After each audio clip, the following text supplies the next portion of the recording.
ada hal yang bisa kami bantu? Iya Bapak, perkenalkan diri dulu ya. Ya. Nama saya Aida Mayanti. Saya dari SMP Negeri 1 Atap 2 Karangjaya, calon guru penggerak angkatan 8 dari Kabupaten Tasikmalaya. Berkenaan dengan hal itu, saya ada tugas ya Pak Iya, untuk iya, Bu. mewawancarai satu atau dua orang kepala sekolah. Iya. Kemudian ini terkait dengan modul 3.1 mengenai pengambilan keputusan dilema etika, seperti itu Pak. Mungkin Bapak berkenan gitu ya untuk beberapa menit untuk saya wawancarai Bapak. Insya Allah silakan Bu, kebetulan untuk hari ini saya lagi ada waktu luang nih Bu, silakan. Baik, terima kasih ya. Begini Bapak, untuk yang pertama mungkin saya ingin mengetahui gitu ya, selama Bapak memimpin menjadi kepala sekolah di sini gitu ya, bagaimana Bapak dapat mengidentifikasi kasus-kasus yang merupakan dilema etika atau rujukan moral. Terima kasih Ibu. Kalau menurut saya, selama saya menjadi kepala sekolah di sini, saya membedakan kasus atau permasalahan yang terjadi di lembaga saya, apakah itu dilema etika atau rujukan moral. Tentu saja yang pertama adalah saya menganalisa terlebih dahulu permasalahan yang muncul, kemudian mengidentifikasi, kemudian mencari akar permasalahan masalah tersebut muncul ya Bu. Kemudian setelah itu tentu saja saya setelah analisa, identifikasi, kemudian misalkan saya seperti tadi yang sudah disebutkan, nah saya bisa menyimpulkan bahwa itu dilema etika, bahwa itu rujukan moral, karena berdasarkan kalau menurut saya ya Bu ya, asumsi saya, ketika dilema etika itu dikatakan ada dua kepentingan yang bertentangan tapi dua-duanya itu benar. Kemudian dua-duanya juga mengandung nilai kebajikan, tetapi salah satunya harus diambil. Kalau menurut saya itu dilema etika. Sedangkan rujukan moral adalah sifatnya juga rujukan Bu. Ada misalkan dihadapkan dua permasalahan, tapi yang satu benar, yang satunya salah.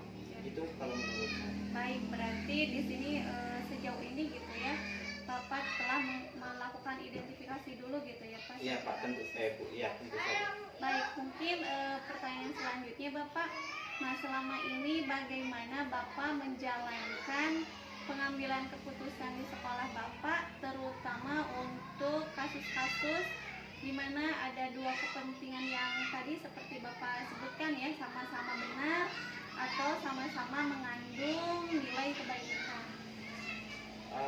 Langkah-langkah atau yang saya ambil ketika dihadapkan dengan kasus tersebut, yang pertama adalah tadi saya menganalisa, kemudian mengidentifikasi, kemudian mencari solusi. Nah, apabila dihadapkan dengan seperti itu, tentu saja yang pertama saya lakukan berkomunikasi terlebih dahulu, berkomunikasi dengan koleha, dengan rekan sejawat.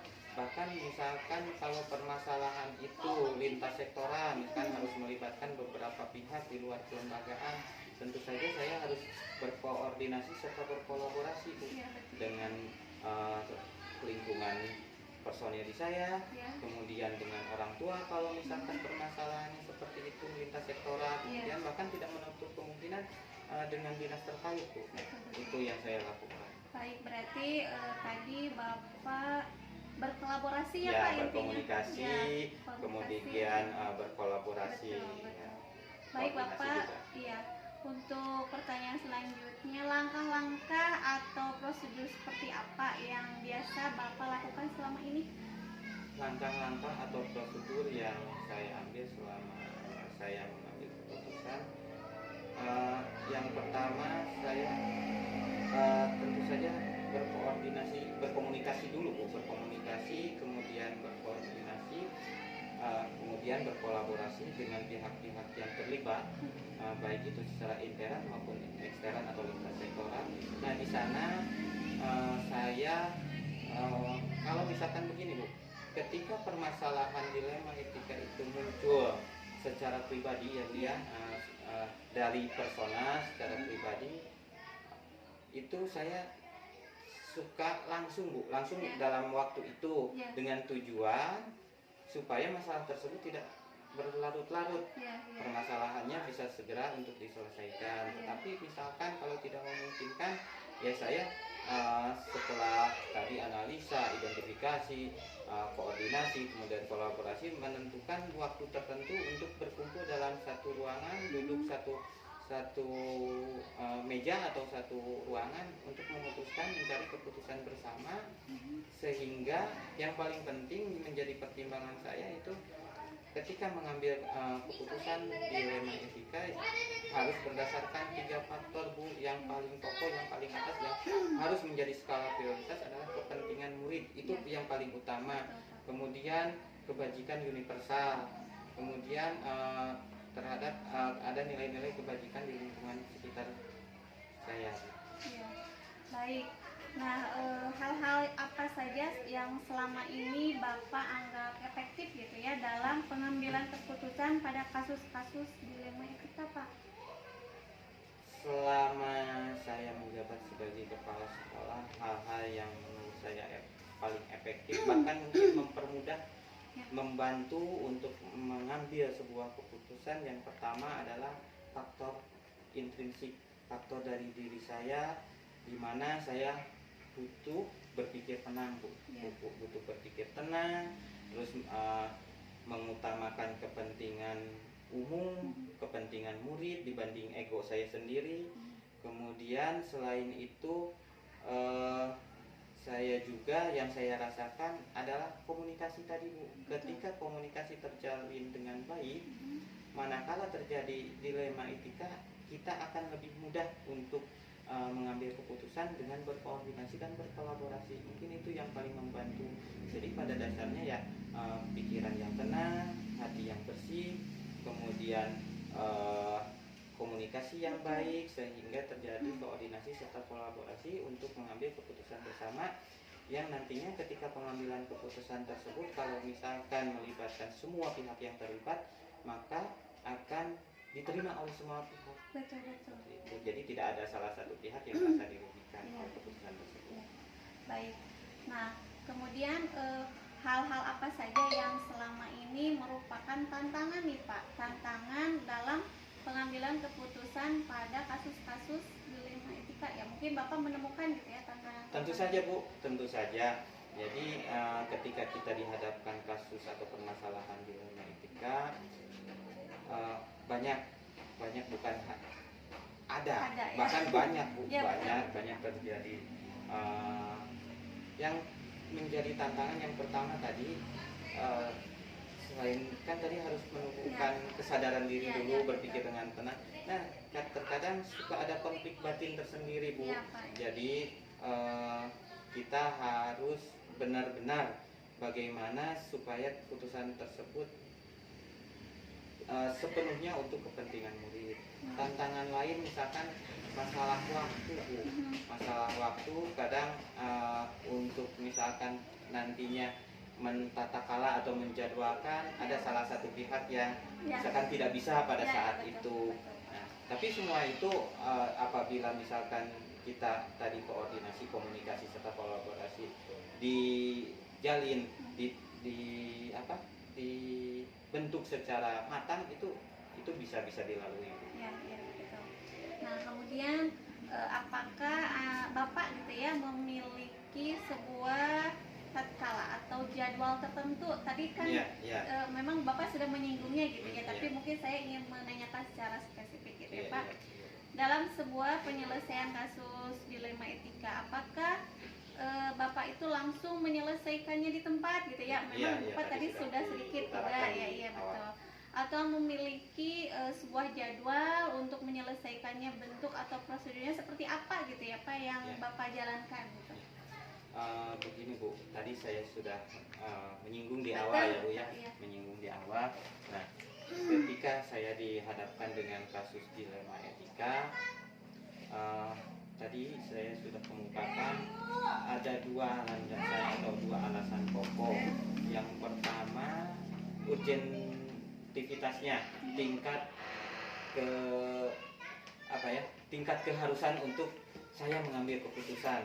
Jadi ketika saya membaginya menjadi dua, Bu. Kalau misalkan konflik atau permasalahan dilema etika itu secara personal atau pribadi, saya akan sesegera mungkin untuk melakukan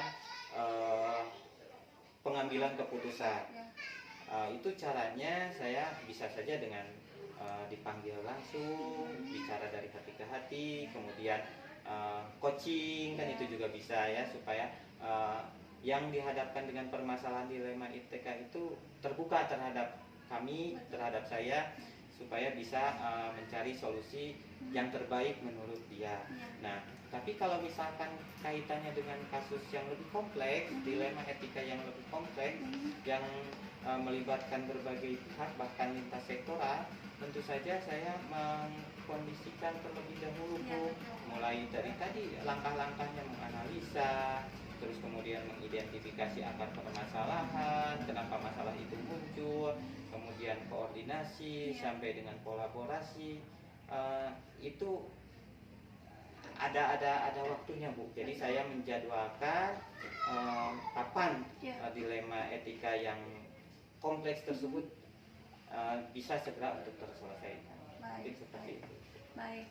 Mungkin pertanyaan selanjutnya ya Pak, adakah gitu ya seseorang atau faktor-faktor apa gitu ya yang selama ini mempermudah atau membantu Bapak dalam pengambilan keputusan dalam kasus-kasus dilema etika ini gitu Pak?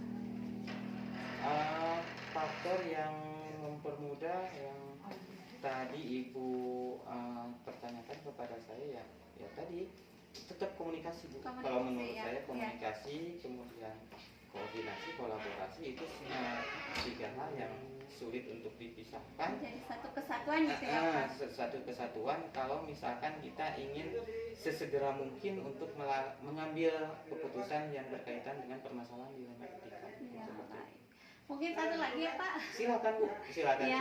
Dari semua hal gitu ya yang telah disampaikan tadi, pembelajaran apa yang dapat Bapak petik gitu ya dari pengalaman Bapak dalam mengambil keputusan tentang dilema etika ini?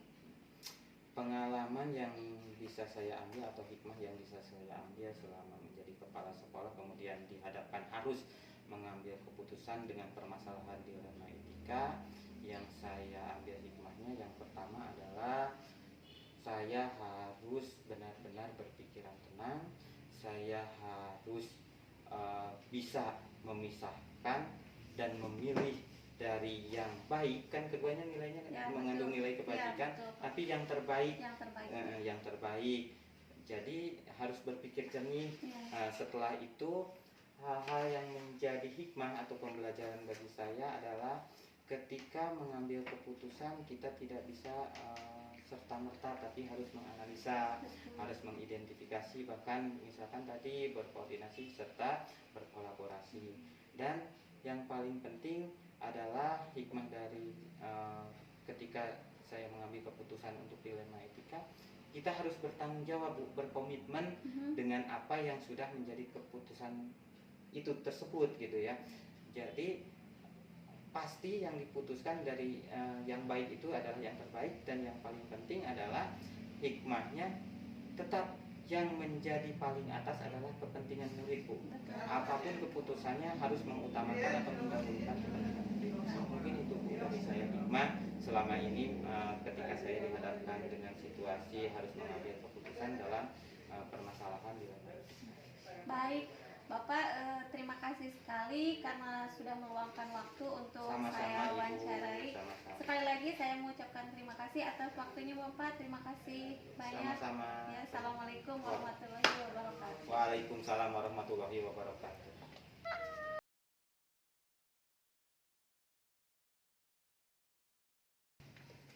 Assalamualaikum warahmatullahi wabarakatuh. Waalaikumsalam warahmatullahi wabarakatuh. Perkenalkan Bu, nama saya Aida Mayanti. Saya dari SMP Negeri 1 Atas 2 Karang Jaya, Kabupaten Tasikmalaya.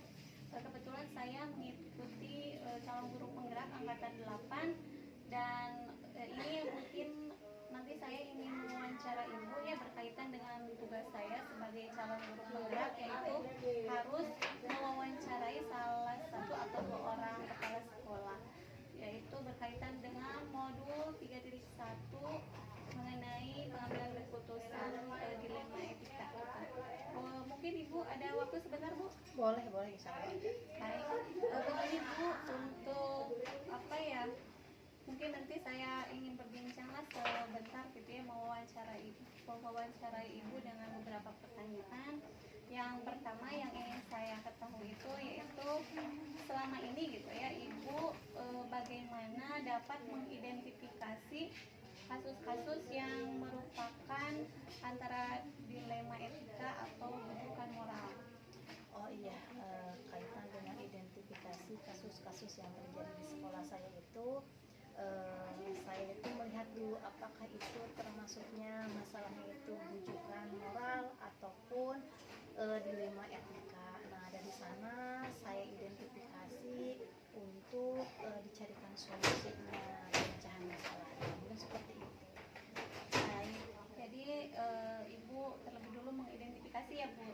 Nah kemudian yang kedua, selama ini gitu ya, bagaimana ibu menjalankan pengambilan keputusan di sekolah ibu, terutama untuk kasus-kasus di mana ada 2 kepentingan ya bu, apa namanya, yang sama-sama benar atau sama-sama mengandung nilai kebajikan gitu.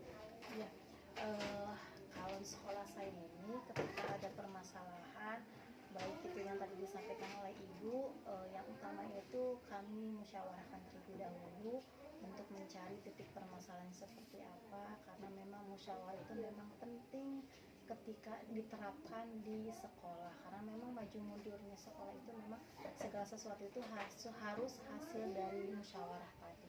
Baik. Nah, kemudian Bu, langkah-langkah atau prosedur apa saja gitu yang biasa Ibu lakukan selama ini? Kalau masalah yang terjadi ini, ketika misalkan permasalahannya itu, pasti saya itu mengutamakannya itu musyawarahnya dengan guru-guru, karena memang itu adalah salah satu rekan kerja saya. Ketika misalkan permasalahannya dengan murid, dengan guru, kemudian dengan orang tua, ataupun dengan pihak komite, karena memang komite itu memang mitra sekolah itu dengan komite. Ketika misalkan di komite dengan orang tua tidak ada solusinya atau memang tidak bisa memecahkan masalah, maka saya pun selalu bermusyawarah atau berkonsultasi dengan pimpinan saya, yaitu seorang pengawas.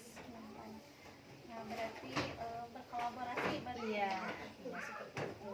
Nah, kemudian hal-hal apa saja yang selama ini Ibu anggap efektif gitu ya dalam pengambilan keputusan pada kasus-kasus etika? Kaitannya itu baru satu sisi itu dengan keputusan itu komunikasi dulu, karena memang segala sesuatu yang harus dikomunikasikan.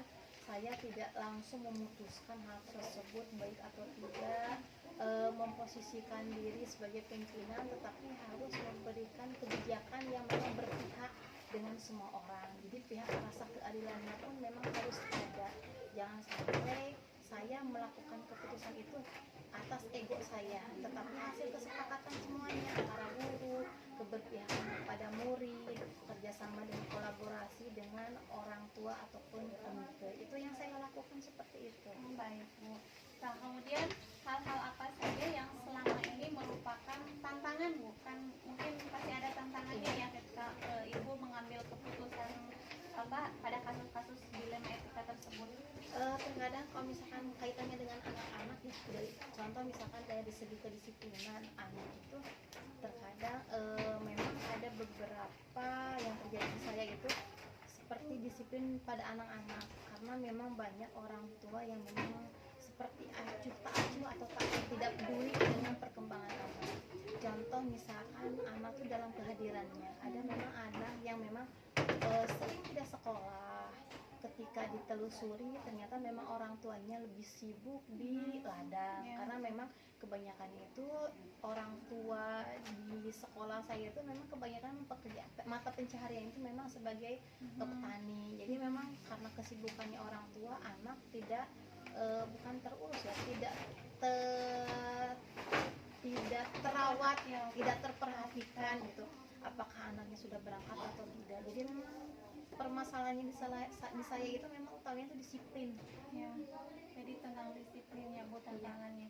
Nah kemudian apakah Ibu memiliki sebuah skala atau jadwal gitu ya, jadwal tertentu Bu dalam sebuah penyelesaian kasus dilema etika?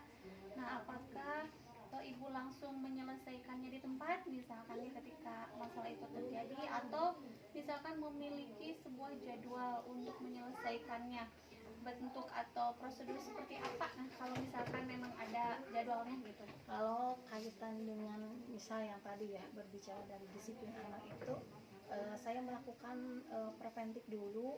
Jadi anak itu dicek dulu, dicek dulu alasan kenapa tidak sekolahnya, dilihat dulu frekuensi ketidakhadirannya. Kalau misalkan dalam seminggu selalu ada tiap hari tertentu itu, saya itu di cross check alasannya seperti apa, kenapa. Itu yang pertama. Saya lakukan ke guru dulu komunikasi, terus tolong diperhatikan ke teman-teman terdekatnya kenapa anak tersebut tidak sekolah. Ketika memang anak tersebut setiap hari-hari tertentu tidak sekolah, itu yang saya lakukan itu dengan guru kelasnya itu datang ke rumahnya untuk menanyakan kenapa anak tersebut tidak hadir, tidak sekolah, apakah karena memang sakit. Dengan kita datang ke sekolah itu kita jadi tahu lingkungannya seperti apa, di rumahnya lingkungannya seperti apa, orang tuanya apakah memperhatikan atau tidak. Karena memang yang sudah terjadi itu orang tuanya itu memang karena sibuk kerja, jadi anaknya memang jadi cuek gitu, tidak disiplin. Jadi mungkin itu kalau terjadwal sih tidak, ketika ada masalah ya kita selesaikan. Terus kalau misalkan permasalahannya dengan seorang guru, paling saya berkomunikasi secara empat mata dengan guru tersebut, ditanya secara hati ke hati, tidak di depan banyak orang, karena memang satu sisi kita juga harus memperhatikan psikologinya. Mungkin itu. Ya, baik Bu. Nah kemudian Bu, adakah seseorang atau faktor-faktor yang selama ini mempermudah atau membantu Ibu gitu dalam pengambilan keputusan dalam kasus-kasus dilema etika? Orang yang terlibat itu mungkin tentunya tadi sudah saya sebutkan ya, guru, karena memang kan guru memang langsung terjun langsung di kelas dengan anak.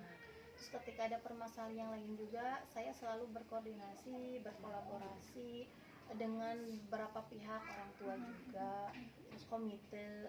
Apalagi ketika misalkan saya tidak bisa menyelesaikannya itu tadi, saya berkomunikasi dengan pengawas saya sebagai pimpinan saya. Ibu mungkin satu lagi ya Bu, nah dari semua hal yang telah Ibu sampaikan gitu ya, kira-kira pembelajaran apa yang bisa Ibu petik gitu dari pengalaman Ibu gitu ya, selama Ibu mengambil keputusan mengenai dilema etika ini?